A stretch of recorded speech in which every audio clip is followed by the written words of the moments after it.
नमस्कार, आप देख रहे हैं हमारा खास न्यूज बुलेटिन 5 शहर 5 खबर और मैं हूं आपके साथ स्वीटी दीक्षित। आज हम सबसे पहले बात करेंगे निकाय के रन में संभल से सांसद बर्क की बगावत की, फिर बात होगी अतीक हत्याकांड में क्राइम सीन के रिक्रिएशन की, उसके बाद बात करेंगे कांग्रेस नेता राहुल गांधी की टूटी हुई उम्मीद की, फिर चलेंगे उत्तराखंड जहां पवित्र चारधाम यात्रा का आगाज हो रहा है और आखिर में बढ़ते कोरोना संक्रमण की जिसने पूरे देश में त्राहिमाम मचा रखा है। तो शुरू करते हैं हमारा खास बुलेटिन 5 शहर 5 खबर।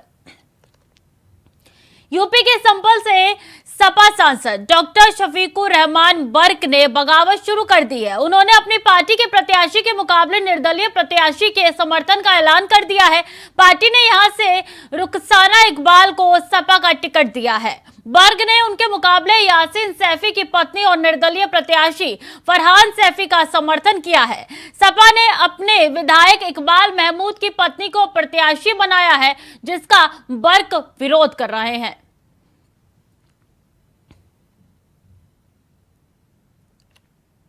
उनका हालात सामने है। आज हम इस उम्मीद पर इस कैंडिडेट को हमने यासीन सैफी को ऐलान किया है कि अवाम की मांग हमसे ये थी कि भाई एक ऐसा आदमी हमें दो जिसको के जो अवामी काम कर सके। तो अवाम की तरफ से भी हमने राय ली, तो अवाम ने राय यही दी कि यासीन सैफी बेहतर रहेंगे। लिहाजा हमने आज क्या सर यासीन सैफी जो है निर्दलीय रूप से लड़ेंगे आपके सपोर्ट से? हमारी सपोर्ट से लड़ेंगे। हम तो इलेक्शन को इस नज़र से देखते हैं कि सच्चाई का और मतलब ये उसका इम्तिहान है। ये लोग अब तक जो चेयरमैन बने हैं तो उसमें संभल के लिए कोई काम नहीं हुआ। संभल बिल्कुल आज भी नंगा है, सड़कें ठीक नहीं है, नालियाँ ठीक नहीं है, नाले ठीक नहीं है और यहाँ की बिजली पानी की हालत भी अच्छी नहीं है। तो ये सारी चीज़ें चूँकि तवज्जो इसको सुधारने की और ठीक करने की, इसमें रौनक बढ़ाने के लिए नहीं की गई बल्कि खाने की बात की गई, तो लोगों ने इसको का गलत इस्तेमाल किया करके पैसा खुद खा गए और जो ठेकेदार थे उन्हें खिला दिया, कुछ औरों को खिला दिया। इससे बहरहाल वो पैसा जो सड़कों पर, हमारी नालियों पर, नालों पर और गलियों पर लगना चाहिए था वो न लग के वो लोगों के पेट में चला गया।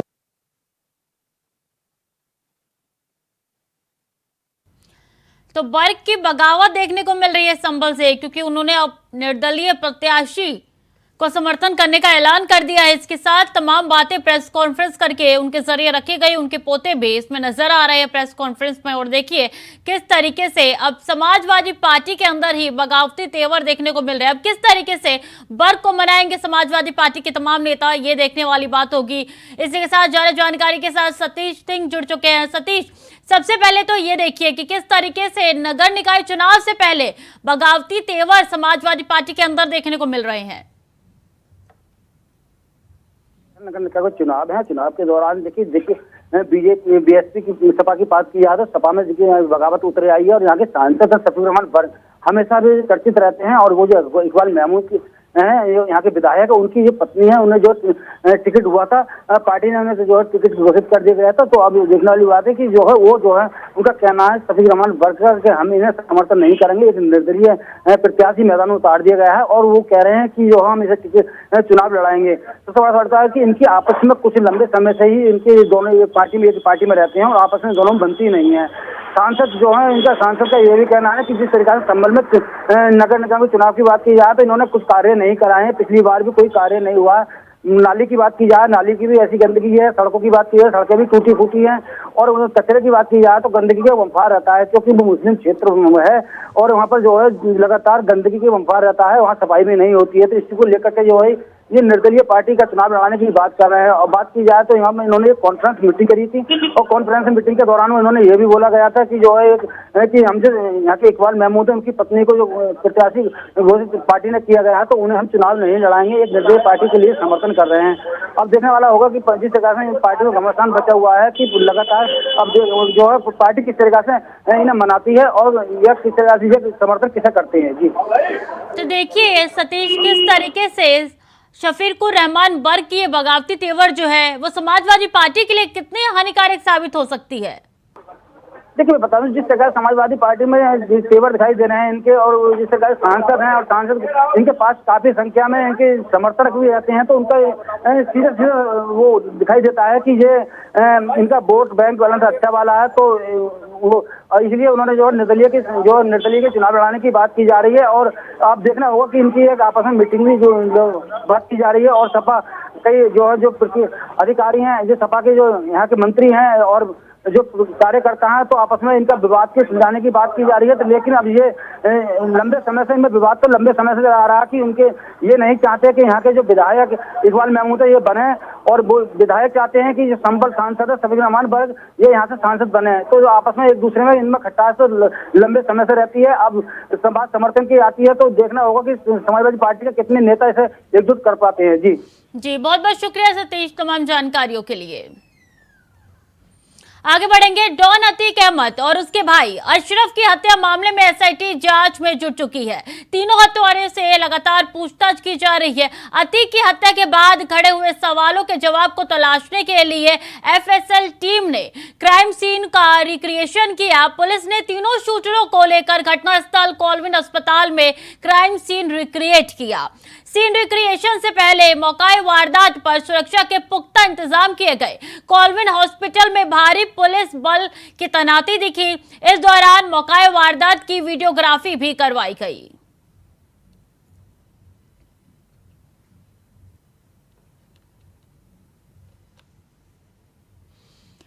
तो अतीक अशरफ हत्याकांड वो हत्याकांड है जिसने न सिर्फ प्रयागराज बल्कि पूरे देश में सनसनी फैला दी थी। और अब देखिए शूटरों की लगातार उनसे पूछताछ हो रही है, क्योंकि रिमांड पुलिस को मिल चुकी है, उनके एसआईटी को मिल चुकी है। लगातार पूछताछ हो रही है, कई सवाल के जवाब तलाशने की कोशिश पुलिस और एसआईटी की टीम कर रही है। और इसी संदर्भ में आज उसी घटने स्थल पे पहुंची है, मौके वारदात पे पहुंची एसआईटी की टीम एफएसएल की टीम के साथ, और रिक्रिएशन किया गया, डमी बनाया गया उस शूटर्स के, और उस अतीक अहमद अशरफ अहमद की डमी बनाई गई और फिर से सीन को रिक्रिएट किया गया। पुलिस हर एक पहलू से मामले की जांच में जुट चुकी है और छोटी से छोटी चीजों पे नजर रखी जा रही है। और यही बात जो है वो आगे चल के जांच में काफी सहयोग दे सकता है, क्योंकि किस तरीके से फॉरेंसिक की टीम भी मौके वारदात पे मौजूद है और तमाम सुरक्षा के इंतजाम भी कॉल्विन अस्पताल के बाहर देखे गए। भारी पुलिस की बल वहां पे तैनात है और ये तस्वीरें निकल के सामने आ रही है प्रयागराज से, जहां पे कॉल्विन अस्पताल के बाहर रिक्रिएशन किया गया। अब से 1-1.5 घंटे पहले ही वहां से एफएसएल की टीम, पुलिस की टीम, एसआईटी की टीम रवाना हुई है और सारा सुबह से लेके शाम तक जो है ये पूरा सिलसिला चलता रहा। रिक्रिएशन हुआ, तमाम सवालों के जवाब पुलिस तलाशने में जुटी हुई है। शोएब ज्यादा जानकारी के साथ जुड़ चुके हैं। शोएब, देखिए अभी तक रिक्रिएशन हो चुका है, पुलिस के हाथ क्या लगा है, क्या जानकारी निकल के सामने आई है, कितनी जांच हो चुकी है? देखिए अभी तक जो पुलिस वहां पर पूरी टीम पहुंची है, उसके बाद रिक्रिएशन किया गया है, पूरे घटना को दोहराया गया है कि किस तरह से घटना को अंजाम दिया गया था, और पुलिस की टीम ही उसमें नाट टू कंट्रोल में उस रोल और उस किरदार में थी। अतीक अहमद जब गेट पर पहुंचे थे, एक जीप आकर रुकती है और डमी के रूप में 2 अतीक के और अशरफ की शक्ल में पुलिस के ही जवान थे, वो उतरे और जब घटनास्थल पर पहुंचे तो वहां पर बाकायदा किस तरह से मीडिया कर्मी बनकर के लोग वहां पहुंचे थे, उसके बाद उन पर फायरिंग की गई। वो पूरे घटना को एक बार तरह से रिक्रिएशन में दोहराया गया, उसके एक एक पल को रिकॉर्ड किया गया, बाकायदा वहां पे वहां की घटना के वहां के सीन को समझने की कोशिश की गई कि पूरा घटनाक्रम किस तरह से हुआ है। तो ये रिक्रिएशन करके एक तरह से पूरे उस हालात को समझने की कोशिश की गई थी। जब अतीक अहमद को मेडिकल के लिए ले जाया गया था, अतीक और असद जिस तरह से वहां पहुंचे, उसके बाद वो जीप से उतर के गेट की तरफ आगे बढ़े, कितने कदम के बाद शूटर्स वहां पे मौजूद थे। सबसे पहले मीडिया कर्मी के पहुंचे, बाइट लेने की कोशिश की, इसी बीच शूटर ने हमला किया। फॉरेंसिक एक्सपर्ट टीम की चूंकि आज एसआईटी की टीम लगातार इस पूरे मामले में जांच कर रही, वहीं न्यायिक टीम जो लखनऊ से आई है उसने भी मौके का निरीक्षण किया, वहां के हालात को जाना। तो ये कह सकते हैं कि अब लगातार जो जांच टीम है वो उसमें तेजी आई है, और उसी कड़ी में जो कहा जा रहा था लगातार कि पूरे घटना का रिक्रिएशन होगा, उस रिक्रिएशन को आज किया गया और उस पर पूरी तरीके से मीडिया की भी निगाह रही, मीडिया के सामने ही सारा घटनाक्रम दोहराया गया। हालांकि ये बात सही है कि जो तीनों आरोपी हैं जिनके बारे में कहा जा रहा था कि इनको भी रिक्रिएशन के टाइम लाया जा सकता, फिलहाल उन्हें नहीं लाया गया था। उनके रूप में डमी कुछ पुलिस के जवान ही शूटर के रूप में नजर आ रहे थे। साथ ही साथ अतीक और असद के कदकाठी वाले 2 जवान को पुलिस के, उनको अतीक और असद बना करके पेश किया गया, और इस तरह से पूरे माहौल को उस तरह का बनाया गया जिस तरह से घटनाक्रम के समय था, और किस तरह से फायरिंग की गई, शूटर्स ने किस तरह से फायरिंग की, किस तरह से पुलिस वालों ने वहां पर क्या एक्टिविटी, ये सारी चीजें एक तरह से कह सकते हैं रिक्रिएट की गई और उसको कैमरे में भी कैद किए गए। जी बिल्कुल। अगर बात की जाए शोएब, तो कितने दिन का वक्त और बचा हुआ है पुलिस के पास, और कितने दिन का रिमांड है? क्योंकि देखिए अभी तक सारे सवालों का जवाब नहीं मिल पाए हैं। आखिरकार इन शूटरों का आका कौन है, इस सवाल का जवाब भी पुलिस लगातार तलाशने की कोशिश कर रही है। देखिए 4 दिनों की रिमांड जो सीजीएम कोर्ट से इन्हें मिली है, वो रिमांड 4 दिनों की है, और कह सकते हैं 2 दिन बीत चुके हैं। अगले 2 दिनों में और भी पुलिस पूछताछ कर निकालने की कोशिश करेगी। सवालों की एक लंबी फेहरिस्त है जिसके सवाल जवाब करने की कोशिश करेगी।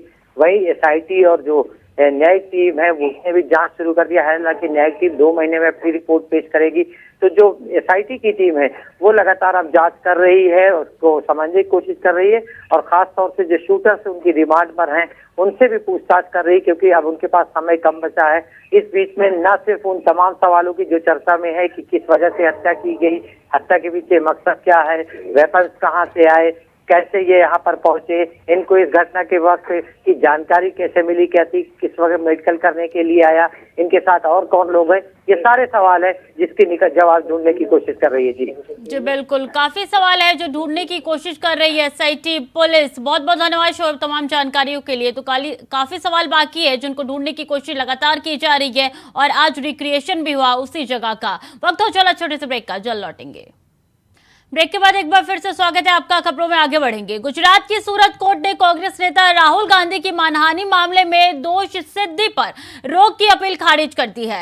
याचिका खारिज करते हुए सूरत कोर्ट ने जज ने अपने ऑर्डर में कहा है कि सांसद और दूसरी सबसे बड़ी राजनीतिक पार्टी के अध्यक्ष के नाते राहुल गांधी को अपने शब्दों में ज्यादा सावधान रहना चाहिए था, जिसका लोगों के मन पर गहरा प्रभाव पड़ेगा। उनको सोच समझकर बोलना चाहिए था। आपको बता दें कि राहुल गांधी ने जब ये बयान दिया था तब वे कांग्रेस अध्यक्ष होने के साथ साथ सांसद भी थे। जज रॉबिन मोगेरा ने कहा है कि राहुल गांधी के मुंह से निकलने वाले कोई भी अपमानजनक शब्द पीड़ित व्यक्ति को मानसिक पीड़ा देने के लिए पर्याप्त है, और इस मामले में मोदी उपनाम वाले व्यक्ति की तुलना चोरों से करने से निश्चित रूप से मानसिक पीड़ा और प्रतिष्ठा का नुकसान हुआ है।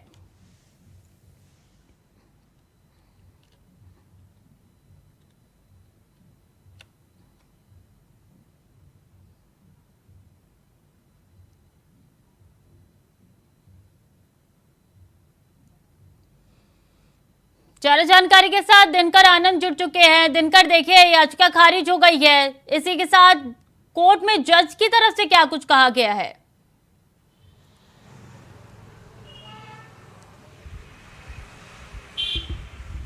उनकी अर्जी पे सुनवाई हुई। सुनवाई में जज रॉबिन मोगरा ने उनकी अर्जी को खारिज कर दिया। रॉबिन मोगरा ने जब अपना अर्जी को खारिज किया उस वक्त उन्होंने कहा कि राहुल गांधी ने यह बयान 2019 में कर्नाटक में जाकर दिया, और राहुल गांधी उस समय बतौर कांग्रेस अध्यक्ष थे और साथ ही विपक्षी पार्टी के सबसे बड़े नेता थे। उनका ये बयान कहीं ना कहीं मोदी सरनेम से जुड़ा हुआ जो बयान है वो ओबीसी समाज के हित के लिए नहीं था, इसलिए राहुल गांधी पर आपराधिक मुकदमे दर्ज किए गए और उन्हीं को लेकर उनको सजा सुनाई गई। वहीं राहुल गांधी और कांग्रेस पार्टी अब शुक्रवार को अहमदाबाद हाईकोर्ट पहुंचेगी और वहां जाकर याचिका दाखिल करेगी। स्वीटी जी, बहुत बहुत शुक्रिया दिनकर तमाम जानकारियों के लिए। आगे बढ़ेंगे। मुख्यमंत्री पुष्कर सिंह धामी ने केदारनाथ धाम के सेवादार सदस्यों के दल के वाहनों का फ्लैग ऑफ किया है। मुख्यमंत्री पुष्कर सिंह धामी ने कहा है कि उत्तराखंड की चारधाम यात्रा के लिए श्रद्धालुओं की सुविधा के दृष्टिगत सभी तैयारियां कर ली गई है। इसके अलावा सीएम धामी आपदा प्रबंधन केंद्र भी पहुंचे, जहां उन्होंने अधिकारियों के साथ चारधाम की यात्रा के मद्देनजर समीक्षा बैठक ली। सीएम धामी ने यात्रा से पहले की तैयारियों का जायजा लेते हुए अधिकारियों को चारधाम की यात्रा पर आने वाले यात्रियों और यात्रा सुविधा को लेकर व्यवस्था दुरुस्त करने के निर्देश दिए। उधर चारधाम यात्रा के मद्देनजर कर्णप्रयाग में एसडीआरएफ, आईटीबीपी, फायर, पुलिस, परिवहन विभाग, आपदा प्रबंधन और स्वास्थ्य विभाग की टीमों ने मिलकर मॉक ड्रिल किया। सीएमओ राजीव शर्मा ने बताया कि यात्रा को लेकर स्वास्थ्य विभाग पूरी तरीके से तैनात है।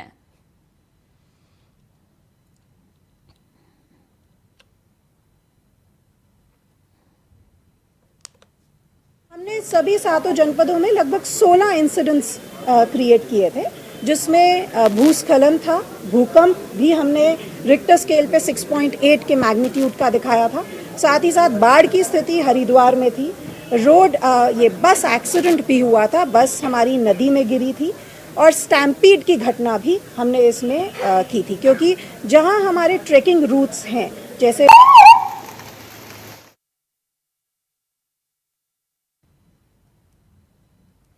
ज्यादा जानकारी के साथ अभी केंद्र जुड़ चुके हैं। अभी देखिए, तैयारियां पूरी कर ली गई है, लेकिन बात की जाए कितनी तैयारी बाकी है, तो उसकी क्या अपडेट है आपके पास? जी बिल्कुल, ये कह सकते हैं कि 22 अप्रैल से उत्तराखंड की जो चारधाम यात्रा वो यहाँ पर शुरू होने जा रही है। 22 अप्रैल को गंगोत्री और यमुनोत्री धाम के कपाट यहाँ पर खुलेंगे। 20 अप्रैल ये कह सकते हैं कि कल से यात्रियों का पहला जत्था यहाँ पर रवाना हो जाएगा। अभी तक अगर स्थिति और तैयारियों की अगर हम बात करते हैं तो उत्तराखंड सरकार की तरफ से दावे यहाँ पर बड़े किए गए, फुल प्रूफ तैयारियाँ होने की बात यहाँ पर कही गई है।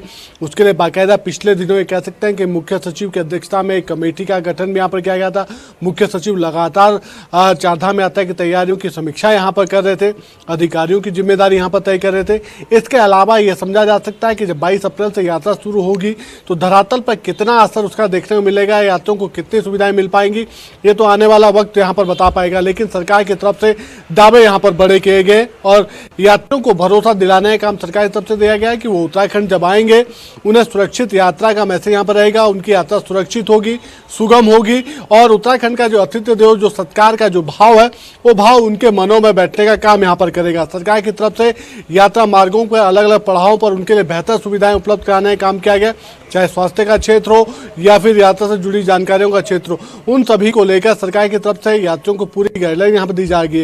इसके अलावा जो सबसे बड़ी बात है कि अगर जिस प्रकार से यात्रा में लाखों की संख्या में यहाँ पर श्रद्धालु यहाँ पर पहुँचेंगे तो उस दौरान किसी प्रकार की कोई आपदा यहाँ पर न आए, उन सब चीज़ों को लेकर बातचीत यहाँ पर की गई है। जी देखिए, मॉक ड्रिल का भी आयोजन किया गया, मॉक ड्रिल भी हुआ है। इस दौरान देखा कि मतलब पुरजोर तैयारी है सरकार की, कोई भी चूक नहीं होनी चाहिए, कोई भी कमी नहीं छूटनी चाहिए।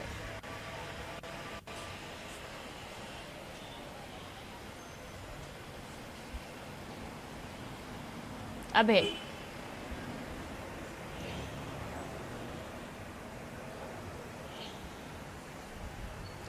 ठीक है, तो देखिए किस तरीके से चारधाम यात्रा की तैयारी पूरी कर ली गई है। कुछ ही दिनों का वक्त बचा है जब चारधाम यात्रा को शुरू होना है। खबरों में आगे बढ़ेंगे। पिछले 2 महीने से लगातार कोरोना के केस लगातार बढ़ रहे हैं। देश में पिछले 24 घंटे के दौरान 12,000 से ज्यादा मामले दर्ज किए गए हैं। कोरोना के सबसे ज्यादा मामले केरल से सामने आए हैं। स्वास्थ्य मंत्रालय की वेबसाइट से मिली जानकारी के मुताबिक राज्य में पिछले 24 घंटे के दौरान 3,670 मामले सामने आए हैं। दिल्ली में भी 19 अप्रैल को 1,000 से ज्यादा मामले सामने आए थे। राजधानी में 1761 केस आए हैं। इसके अलावा दिल्ली में 6,086 एक्टिव केसेस हैं और उत्तर प्रदेश में 19 अप्रैल को 903 कोविड केस दर्ज किए गए हैं। स्वास्थ्य विभाग से मिली जानकारी के मुताबिक राज्य में 4,298 एक्टिव केस है। देश में कोरोना मरीजों की संख्या जो है वो लगातार बढ़ती जा रही है और ये डराने वाले आंकड़े जो है वो लगातार सामने आते जा रहे हैं।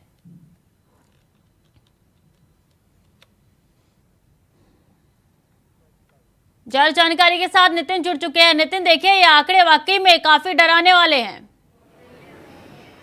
देखिए स्वीटी, बिल्कुल कोविड को लेकर जहां सरकार एक तरफ अलर्ट हुई पड़ी है, चाहे दिल्ली की बात की जाए या उत्तर प्रदेश की बात की जाए, जहां दिल्ली में जो है 1767 केसेस निकल के आए हैं 24 घंटे के अंदर, तो वहीं सबसे ज़्यादा जो केसेस कोरोना वायरस के जो निकले हैं सबसे ज़्यादा केरल में निकले हैं। बता दें कि पूरे कोरोना वायरस के केसेस को लेकर जहाँ सरकार अलर्ट हुई पड़ी है, अलग अलग तरीके से सरकार गाइडलाइनों का पालन करा रही है और कहा जा रहा है कि सबको जो है मास्क लगाना अनिवार्य कर दिया गया है, सैनिटाइजेशन करना चाहिए। उसी को देखते हुए सरकार पूरी तरीके से अलर्ट है। दिल्ली सरकार पहले भी गाइडलाइन जारी कर चुकी है, उत्तर प्रदेश सरकार ने भी पहले गाइडलाइन अपनी जारी कर दी। कहा है कि जिस तरीके कोरोना वायरस बढ़ रहे हैं, लगातार कंटिन्यू केसेस निकल के आ रहे हैं, चाहे वो नोएडा की बात की जाए तो नोएडा में जो है स्कूलों को भी जो है दोबारा से सैनिटाइजेशन कराना स्टार्ट कर दिया और कहा जा रहा है कि कोविड के लेकर स्कूल में जो बच्चे स्टूडेंट्स जा रहे हैं पढ़ाई के लिए वो मास्क और सैनिटाइजेशन जो है साथ लेके जाएं। इस तरीके के जो केसेस बढ़ रहे हैं, क्योंकि कोरोना ने जिस तरीके से पिछली बार जो दस्तक दिया था, काफ़ी तेज़ी से दस्तक दिया था, लेकिन अब दोबारा से कोरोना वायरस जो है दोबारा फैल रहा है। जी, केरल की बात की जाए तो सबसे ज्यादा केसेस इस वक्त केरल से ही सामने आए। नितिन, क्या कुछ खास इंतजाम किए गए हैं?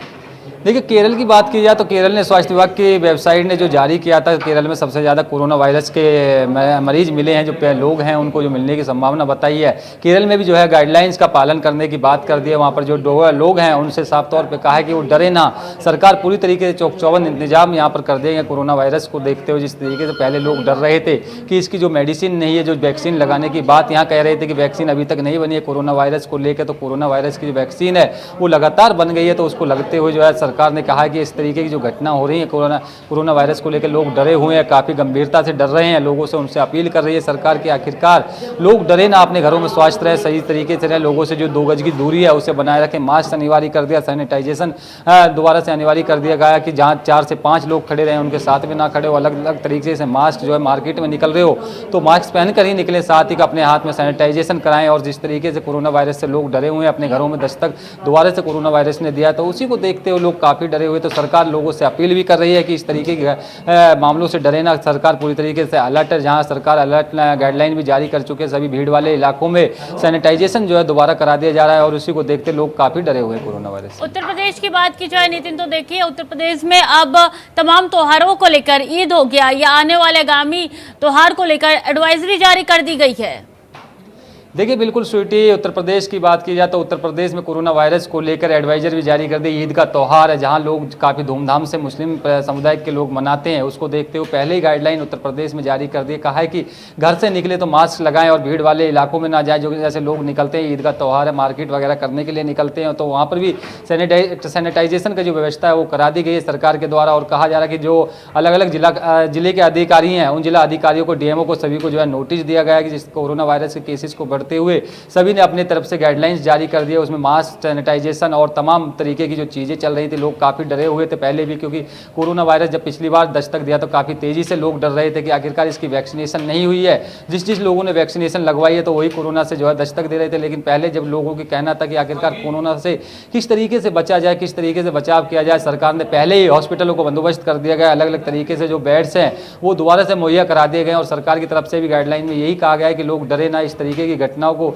सामने करने वाली बातों को देखते हुए जो है इस पे तरीके से जो सारी चीज़ों को पहले गाइडलाइंस जो लोग कर रहे थे, तो उसमें कहीं ना कहीं इस तरीके की जो घटनाओं पहले लोग डर रहे थे, तो कहीं इस घटना को देखते हुए कि सरकार ने साफ तौर पे कर दिया था कि आखिरकार इसमें जो है केसेस निकल के आ रहे हैं उत्तर प्रदेश की तरफ से। तो उत्तर प्रदेश में हॉस्पिटल्स को पहले ही स्वास्थ्य विभाग की तरफ से इंतजाम कर दिया गया, वहाँ के सीएमओ को सभी को नोटिस दे दिया गया, सभी को एक बता दिया गया कि आखिरकार जैसे ही कोरोना के मरीज आएँ उनको किस तरीके से यहाँ पर रखा जाए, किस तरीके से उनके साथ में बर्ताव किया जाए, खाने पीने को लेकर भी, और साथ ही वैक्सीनेशन को कराने की जो है डॉक्टर कह रहे हैं, सीएमओ खुद ये बातें कह रहे हैं कि आखिरकार वैक्सीनेशन कराएं और जो मेडिसिन है वो मेडिसिन ले, कोरोना वायरस से डरे नहीं, इसका जो दवाइयाँ हैं वो बन गई हैं और सरकार पूरी तरीके से अलर्ट है। जी बिल्कुल, देखिए लगातार डरने वाले आंकड़े, डराने वाले आंकड़े सामने आ रहे हैं, लेकिन देखिए इस बात की भी गवाही देता है कोरोना कि किसी को बख्शता नहीं है। अब देखिए राजनाथ सिंह, रक्षा मंत्री, केंद्रीय रक्षा मंत्री भी कोरोना संक्रमित हो चुके हैं। नितिन, देखिए बिल्कुल बात की जाए तो रक्षा मंत्री राजनाथ सिंह आज सुबह के टाइम में पॉजिटिव हो गए हैं, तो उनको जो कोरोना संक्रमण दिखाई दिया, लक्षण दिखाई दिए थे, तो उन्होंने जब अपना चेकअप कराया था उन्होंने आइसोलेट हो गए, अपने घर के अंदर ही आइसोलेट हुए हैं। तो उन्होंने साफ तौर पे यही लोगों से अपील की थी, जब उनको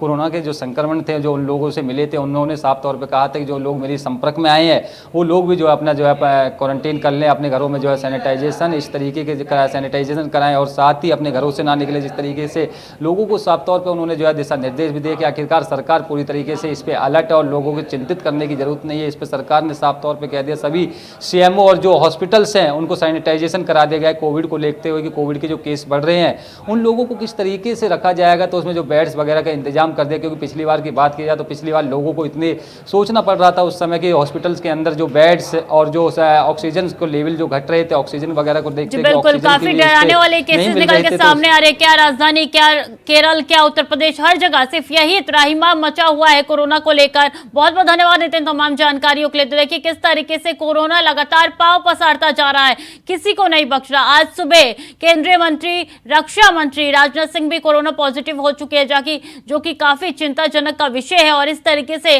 लगातार कोरोना में इजाफा देखने को मिल रहा है। इससे ना सिर्फ आपको सतर्क रहने की जरूरत है बल्कि हमें भी सतर्क रहने की जरूरत है, क्योंकि एक घटना, एक लापरवाही सबको ले डूबेगी। तो फिलहाल के लिए 5 शहर 5 खबर में इतना ही। खबरें लगातार जारी है, देखते रहिए इंडिया वॉइस।